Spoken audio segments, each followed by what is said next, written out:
Hello, everybody. Sarah Lyman of the Hometown Team at Lair Realty Partners, day 17 of 28 days, 28 questions.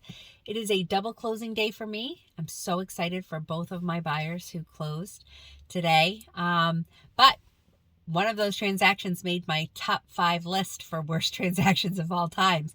So I figured I would go over really quickly what constitutes a difficult transaction or what's made my top 5 transactions. So number 1 was a home that I sold a number of years ago. There were snakes in the basement. I hate snakes. There was water in the basement, snakes swimming in the water. That was terrifying. I had a seller on that property. It was a divorce situation, and the seller husband had refused to leave the property, and that was really challenging. That was hard to navigate, especially for the buyers. I represented the sellers, and that just made it harder to do my job.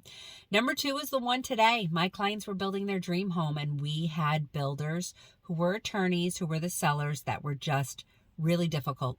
Around every corner, there was a contentious moment. My clients had paid for upgrades that got screwed up. The house is beautiful. I love my clients. My clients are happy, but it just was 5 months of really, really difficult stress. I had to hold it with a lot of grace. I did kind of lose my temper this week, and the girls in the office got to hear that, so that was hard.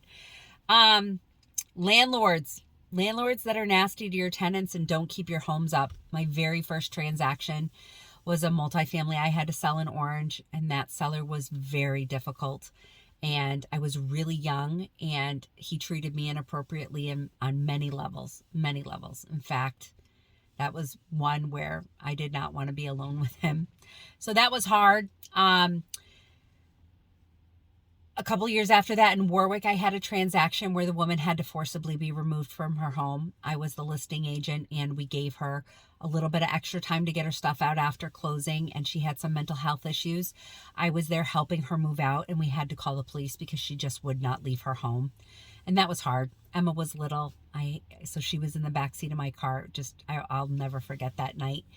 And then I had a property in Orange where the client was in prison, and I was the listing agent, and I had to go to prison to have him sign paperwork. And he kept calling me back to go back to the prison to have him sign things. And there were some substance abuse issues, and him and his kids had to be removed. Well, he was already in jail, but his wife had to be removed from the home. And so, yeah, that's my top 5 list. Anyway, so happy for my clients today. So happy for my buyers. One is a strong female that bought her first house all on her own, and the others have become really good friends and have built an absolutely beautiful property, and I'm just honored that they chose me to be their agent. Hope everybody has a great long weekend.